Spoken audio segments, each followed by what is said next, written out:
Et pour la première question, je reconnaîtrai la chef de l'opposition officielle.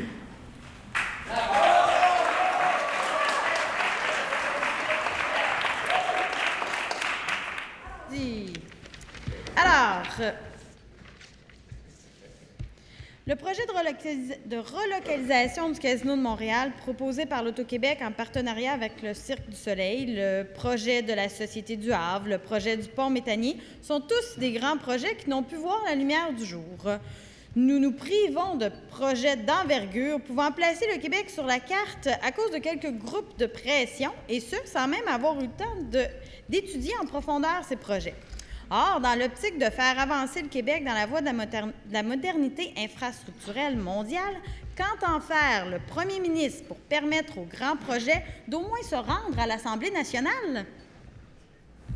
Monsieur le Premier ministre. Oui, bravo!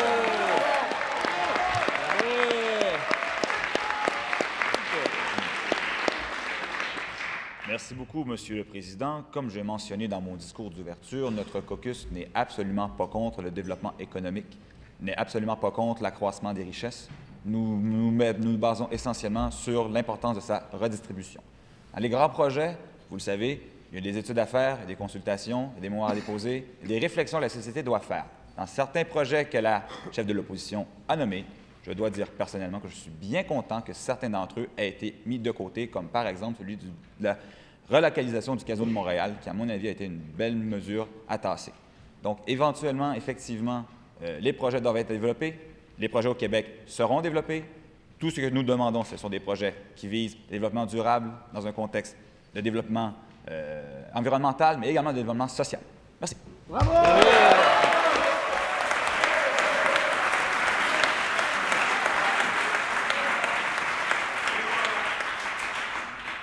Complémentaire, Madame la chef de l'opposition. Comment le premier ministre entend-il défendre la liberté d'expression de chacun des Québécois sans pour autant empêcher la tenue d'audiences publiques à l'Assemblée nationale sur les grands projets? Monsieur le Premier ministre.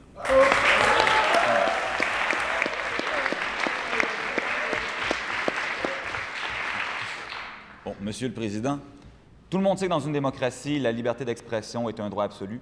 Tout le monde sait que c'est le peuple qui prend la parole. Et tout le monde sait que c'est dans la rue, dans les maisons, dans les chaumières, chez les gens, que les discussions prennent leur origine, que les médias peuvent relayer les informations que les gens transmettent, que les médias peuvent relayer les opinions que les gens transmettent, et que la somme de tous ces éléments permet à tous les Québécoises et Québécois de forger une opinion personnelle sur tous les sujets. Donc, par conséquent, je crois que dans le contexte actuel, tout est bien dans le meilleur des mondes, sauf peut-être certaines choses à changer, mais que nous serons toujours à l'écoute de la population, que nous serons toujours à l'écoute des projets structurant, innovateur et essentiel. Merci.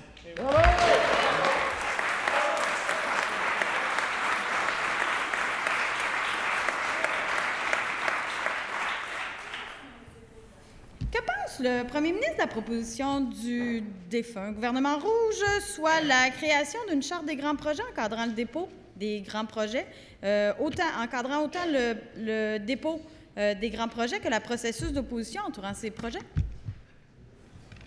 Monsieur le Premier ministre.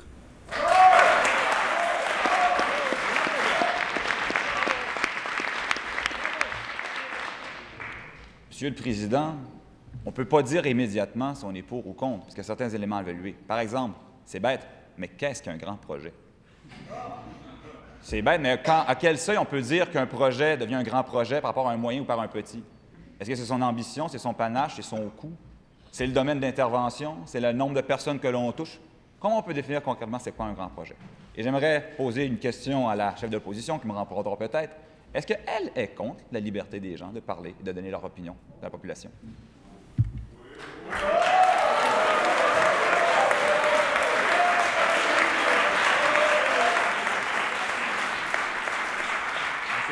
En question principale, Madame la chef de l'opposition. Je ne peux même pas répondre, Monsieur le Président, parce que la tentation est forte. En tout cas, avant d'être nommé à la tête du ministère des Finances par le premier ministre, ce dernier entretenait un blog dans lequel on pouvait y retrouver, je cite, « Les dépenses en éducation doivent être réduites de 20 ». Or, pourquoi le premier ministre a-t-il nommé un ministre des Finances voulant diminuer de l'ordre de 20 les dépenses en éducation? Est-ce le début d'un rationnement pour la population du Québec? Monsieur le ministre des Finances.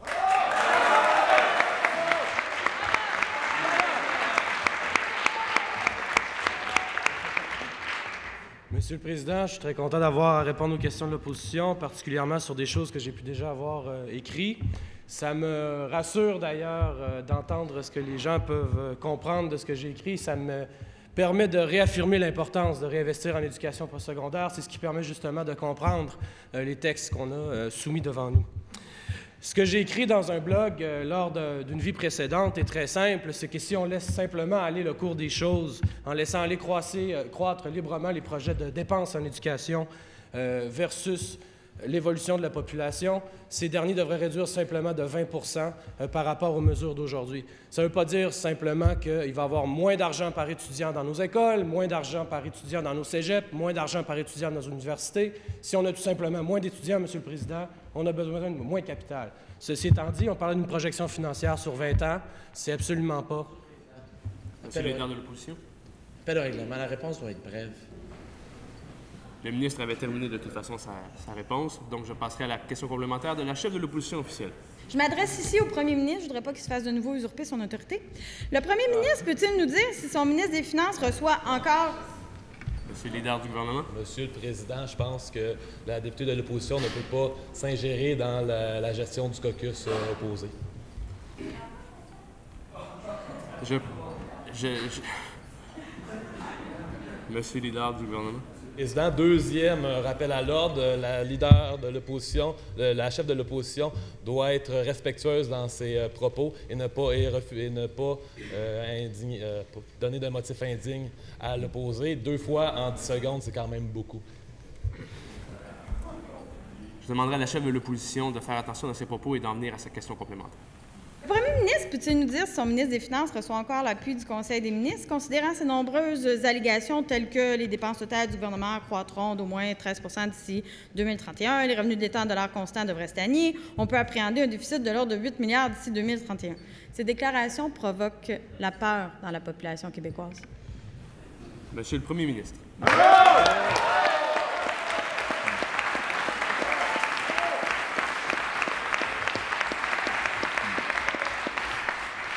Merci, Monsieur le Président. Tout d'abord, je dois souligner que j'ai bien aimé la réponse de mon ministre des Finances. Elle était longue, mais elle était complète. Deuxièmement, je dois encore souligner mon appui au ministre des Finances. La pensée, c'est un peu comme la musique, ce sont les nuances qui en font sa beauté, sa profondeur. C'est un petit temps de nuances.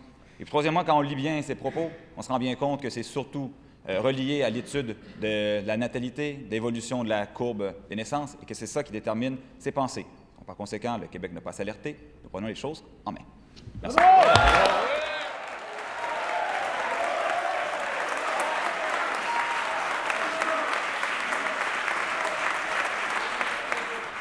En question principale, Monsieur le député de Frontenac.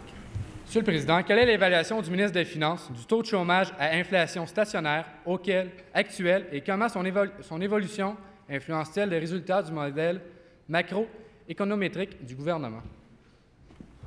Monsieur le ministre des Finances.